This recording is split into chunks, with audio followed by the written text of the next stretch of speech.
ये बताइए, जैसे आपने कहा अभी जो राम प्यारी गुजरी थी या फिर योगराज जी थे, उनका नाम क्यों इस रियासत से जोड़ा जाता है? इसलिए कि योगराज भी पंवारी है और ये पंवारों की रियासत है। वो पहली बात है। वो तो तैमूर लंग की कहानी है। हाँ, तैमूर लंग ने दिल्ली में तहस नहस मचाया और उसके बाद यमुना को पार करके वो इधर को चल दिया गंगा के साथ साथ वो मचाते हुए। लेकिन वो उसकी कहानी किससे जब आ गए थे उसके, तो यहाँ का सर्व समाज इकट्ठा हुआ। उसमें यही नहीं कि सब गुजर ही थे, उसमें जाट भी थे, गुजर भी थे, सभी लोग थे। और जोगराज सिंह बहुत बली थे, तो जोगराज सिंह सेनापति थे। और उसमें एक चीज और हुई, राम प्यारी ने छापामार सेना बनाई महिलाओं की। तो अभी तक जितने युद्ध होते थे वो आमने सामने लड़ाई में चालबाजी और ये वो सब जीत जाता था वो खूंखार होने के नाते। अब यहाँ पे उस पर छापामार कार्रवाई शुरू हो गई मेरठ से इधर आते ही।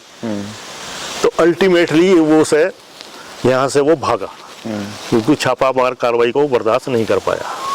तो उसको मतलब हरिद्वार तक वो नहीं जा पाया। इंटेंशन उसके हरिद्वार जाने की थी, लेकिन वो हरिद्वार में प्रवेश नहीं कर पाया। ये बादराबाद वाले क्षेत्र से ही उसको जो है लौटना पड़ा। और जोगराज पंवार निश्चित रूप से जो है उस समय एक सर्व समाज को इकट्ठा करके राम प्यारी को साथ लेकर के महिला सर्व समाज सारे के सारे जो है वो सब सफल हो पाए जी। तो इतिहास है। और फिर कुंजा बहादुरपुर वो तालुका ही है लंढोरे का, जो राजा विजय सिंह की आप सुनते हैं, जिसको उत्तराखंड की विधानसभा ने जिसको पास किया कि भाई स्वतंत्र संग्रामी प्रथम है देश के, जिन्होंने 1822 में अंग्रेजों को कह दिया मैं लगान नहीं दूंगा, वो तालुका ही है लंढोरे का। रामदयाल सिंह जी की मृत्यु के बाद में वो अलग हो गया, अपना जब बना लिया कि साहब मैं तो अलग ही हूँ, और उन्होंने कहा मैं नहीं दूंगा लगान। 1824 में उसको अंग्रेजों ने तहस नहस कर दिया कुंजा बहादुरपुर को, और वो सारे के सारे भाग करके वहाँ बसे हैं। कुंजापुरी है नरेंद्र नगर से ऊपर मंदिर है कुंजापुरी में। तो अब ये जो पूरा घटनाक्रम हुआ है, गुजर एक तरफ ब्राह्मण एक तरफ और आमने सामने के हम ये कर देंगे वो हो जाएगा, दो चीजें हैं इसमें। आमने सामने की तो बात ही नहीं है। आमने सामने की बात कहाँ से है?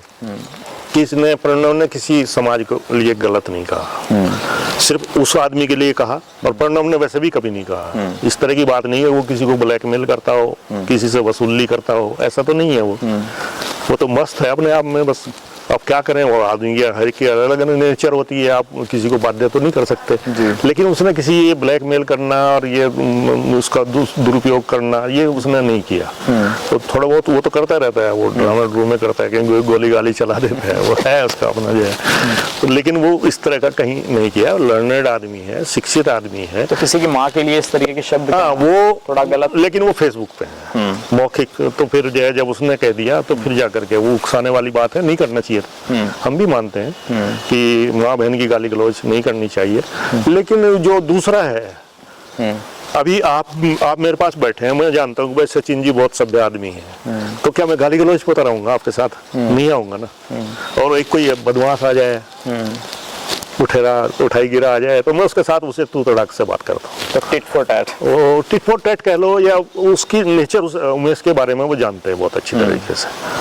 उमेश के बारे में सारा उत्तराखंड जानता है, किसको नहीं बख्शा उसने जो है, वो राजनीतिज्ञ को, इसको उसको सबको, तो सभी जानते हैं कि उनके साथ किसको कैसे क्या किया इसने जो है। जो भी वो उसको व्यक्तिगत ना कहा जाए तो अच्छा है, क्योंकि हमारा विषय नहीं है कि उसको ठीक करना, हम नहीं कर पाएंगे, वो तो उत्तराखंड जाने। तो इस प्रकरण में क्या होना चाहिए? मेरा लास्ट सवाल आपसे ये है कि जातिगत इसको व्यवहारिकता में लेना चाहिए। उत्तराखंड को भी ऐसा नहीं मानना चाहिए कि ये राजा है, ये बदमाश है, इसका ये कर देंगे और वो कर देंगे। अल्टीमेटली अगर यही व्यवहार रहा और उसको न्याय नहीं मिला तो अल्टीमेटली विद्रोह का स्वर उठ सकता है हरिद्वार जिले में। क्योंकि लगातार तो कोई भी किसी के नीचे दबकर नहीं रहना चाहता। बिल्कुल। भाई हरिद्वार वाले क्यों नहीं कहेंगे हमें पश्चिम उसमें जोड़ दो, पश्चिमांचल में जोड़ दो। क्योंकि ये विधानसभा से तो पास नहीं हो रखा। बिल्कुल। हरिद्वार प्रस्तावित नहीं था। हरिद्वार जो है, जो उत्तर प्रदेश विधानसभा से पास हुआ, उसमें हरिद्वार जिला नहीं था जी। तो बाद में जोड़ दिया। बिल्कुल। क्योंकि वो 401 की विधानसभा रह गई थी, 201 विधायक थे। अगर ये 3 और जुड़ जाते तो उत्तर प्रदेश की वो सरकार गिर जाती। तो 3 विधायक उठा करके, वो विपक्ष के थे, उठा करके उन्हें उत्तराखंड में जोड़ दिया, हरिद्वार जिला ही जोड़ दिया अडवाणी जी ने। तो ये वो सरकार तो बच गई। और लोगों को अच्छा भी लगा भाई, उत्तराखंड बनते पहले पहले तो अच्छी जमीनें बिक गई सब, लेकिन वहाँ खाने की जो जमीन बची नहीं है। खेती की जमीन तो बहुत सारी चली गई फैक्ट्रियों में, इसमें और उसमें, और फैक्ट्रियों में उद्योग में लग गए, नौकरी करने वाले आते ही हैं। वो तो जो भाई व्यवसायी को तो कारीगर चाहिए ना।